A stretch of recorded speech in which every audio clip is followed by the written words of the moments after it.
আসসালামু আলাইকুম everyone, welcome back to my channel. আজকের পর্বে তৈরি করে দেখাবো বাবুর্চি স্টাইলে ঝরঝরে পোলাওর রেসিপি। খুব সহজভাবে তৈরি করে দেখাচ্ছি এই সাদা পোলাওটা। তো চলুন শুরু করা যাক। এই প্লেন পোলাওটা আমি কিভাবে তৈরি করছি দেখে নিন। পোলাও রান্না করার জন্য চুলায় আমি একটা প্যান বসিয়েছি, আর এখানে প্রায় 2 টেবিল চামচের মতো ঘি দিয়ে দিচ্ছি। তো আপনারা চাইলে ঘিয়ের সাথে একটু সয়াবিন তেলও ইউজ করতে পারেন, বা চাইলে কিন্তু সরাসরি ঘি দিয়ে এই পোলাওটা রান্না করতে পারেন। এখন এখানে আমি প্রায় 1 মুঠের মতো পেঁয়াজ কুচি দিয়ে নিয়েছি। পেঁয়াজটাকে ভালো করে ভেজে ব্রেস্তা তৈরি করে নেব। আর ব্রেস্তায় একটা সুন্দর কালার আনার জন্য এখানে হাফ চা চামচের মতো চিনি দিয়ে নিয়েছি। চিনিটা দিলে দেখবেন যে ব্রেস্তাটা অনেক বেশি ক্রিস্পি হবে আর গোল্ডেন ব্রাউন কালার হবে, পুড়ে যাবে না। আর খুব অল্প সময়ের ভেতরে দেখবেন ব্রেস্তা তৈরি হয়ে গেছে। তো দেখুন খুব সুন্দর করে ভেজে নিয়েছি। এখন ঘিটা ছেঁকে তারপর আমি একটা প্লেটে তুলে নিচ্ছি ব্রেস্তাটাকে। এই পর্যায়ে এখানে আমি দিয়ে দিয়েছি দারচিনি, এলাচ। এখানে 3 টুকরা দারচিনি দিয়েছি, 6টার মতো এলাচ দিয়েছি, 3-4টার মতো দিয়েছি তেজপাতা। তো ঘিতে একটু প্রথমে ভেজে নিয়ে দেখবেন যে এর ফ্লেভারটা অনেক বেশি স্ট্রং হয়। তো একটু ভেজে নিয়েছি। এই পর্যায়ে এখানে আমি কিশমিশ দিয়ে দিচ্ছি। এটা একেবারেই অপশনাল, থাকলে দিবেন হাতের কাছে, আর না থাকলে এটা স্কিপ করতে পারেন। এখন এখানে আমি পানি দিয়ে দিব। তো যে পট দিয়ে চাল মেপেছি সেই পট দিয়ে পানিটা মেপে আমি এই পোলাও রান্নাটা করব। 3 পট চালের জন্য এখানে আমি 4 পট পানি নিয়েছি, আর 4 পট চালের জন্য 5 পট পানি হবে। হিসাবটা এরকম, 1 পট সবসময় বেশি পানি দিবেন।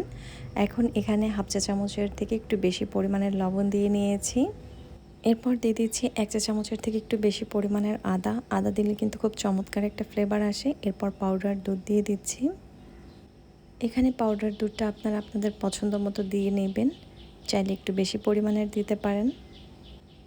পাউডার দুধ দিলে দেখবেন যে টেস্ট ভালো আসবে পোলাওয়ের। এখন এটাকে ভালো করে নাড়াচাড়া করে নিব পানির সাথে। তো এই পদ্ধতিতে পোলাও রান্না করলে পোলাও অবশ্যই ঝরঝরে হবে, আর খেতেও অনেক বেশি টেস্টি হবে, একদম বিয়েবাড়ির স্টাইলে। এখন খুব ভালো করে এটাকে নাড়াচাড়া করে নেব, আর এই পানিতে বলক তুলে নিচ্ছি। তো পানিতে দেখবেন যখন বলক চলে এসেছে তখন ধুয়ে রাখা চালটা দিয়ে দিতে হবে। তো চাল আমি ধুয়ে নিয়েছিলাম। এখন এখানে পানিটা ঝরিয়ে তারপরে দিয়ে দিচ্ছি। তো সম্পূর্ণ চালটা দিয়ে নেওয়ার পর একটু নাড়াচাড়া করে ঢাকনা দিয়ে ঢেকে দিব। ঢাকনা দিয়ে ঢেকে এটাকে ভালো করে রান্না করে নিচ্ছি। ছোট বেবি আছে তাই কাঁচামরিচ ইউজ করলাম না, আপনারা অবশ্যই এখানে কাঁচামরিচটা দিয়ে নেবেন। 5-6টার মতো কাঁচামরিচ দিলে দেখবেন যে খুব সুন্দর একটা ফ্লেভার আসবে, আর একটু স্পাইসিও হবে। এখন ঢাকনা দিয়ে ঢেকে দিচ্ছি। ঠিক 2 থেকে 3 মিনিট পর ঢাকনাটা তুলে একটু নাড়াচাড়া করে দিতে হবে, আর এই পর্যায়ে চুলার আঁচটা একেবারে মিডিয়ামে থাকবে। তো 2-3 মিনিট পর যদি এভাবে একটু নাড়াচাড়া করে দেন তাহলে রাইসটা খুব ভালোভাবে সিদ্ধ হবে সব দিক থেকে। তো এইভাবে একটু নাড়াচাড়া করে দিয়ে আবার ঢাকনা দিয়ে ঢেকে দিব। চালটা এখনও 30% সিদ্ধ হওয়া বাকি আছে, তাই ঢাকনা দিয়ে ঢেকে দেব কিছুক্ষণের জন্য। আর এই পর্যায়ে চুলার আঁচটা একেবারে লো করে দিতে হবে। তো চাইলে প্যানের নিচে আপনারা একটা তাওয়া বসিয়ে দিতে পারেন, তাহলে দেখবেন যে নিচ থেকে পোলাওটা ধরে যাবে না।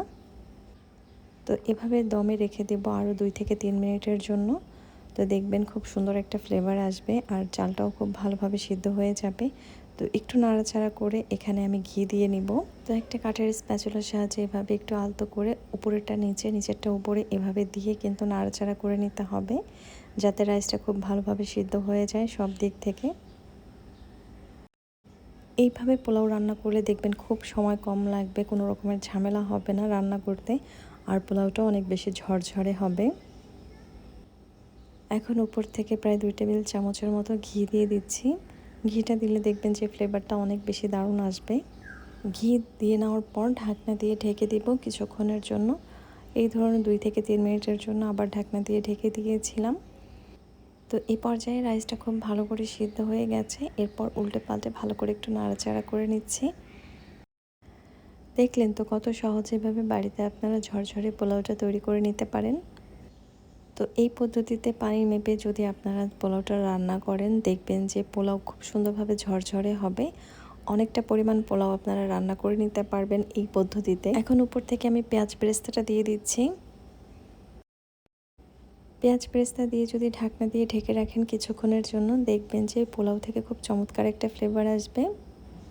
তো একটু খেয়াল করলে বুঝতে পারবেন পোলাওটা কত সুন্দরভাবে সিদ্ধ হয়ে গেছে আর কতটা ঝরঝরে হয়েছে। এই পর্যায়ে আমি সার্ভ করে নিব। তো পোলাওটা আমি সার্ভ করে দেখিয়ে দিচ্ছি এটা কতটা ঝরঝরে হয়েছে। আশা করছি দেখেই বুঝতে পারছেন খুব চমৎকার একটা ফ্লেভার এসেছে। তো বিয়েবাড়ির স্টাইলে বাবুর্চিরা ঠিক এভাবেই পোলাওটা রান্না করে। আর এই পোলাওটা খেতে যেমন টেস্ট হয়, দেখতেও অনেক সুন্দর আর সময়ও কম লাগে। তো অবশ্যই চেষ্টা করবেন এভাবে পোলাওটা রান্না করতে। তো আমার আজকের রেসিপি এই পর্যন্তই। ভালো লাগলে অবশ্যই একটা লাইক দিবেন, কমেন্ট করে জানাবেন কেমন হয়েছে। আর অবশ্যই আমার চ্যানেলটিকে সাবস্ক্রাইব করবেন। পাশে থাকা বেল আইকনটি ক্লিক করে দিবেন যাতে পরবর্তী ভিডিওর নোটিফিকেশান আপনার কাছে পৌঁছে যায়। আল্লাহ হাফিজ।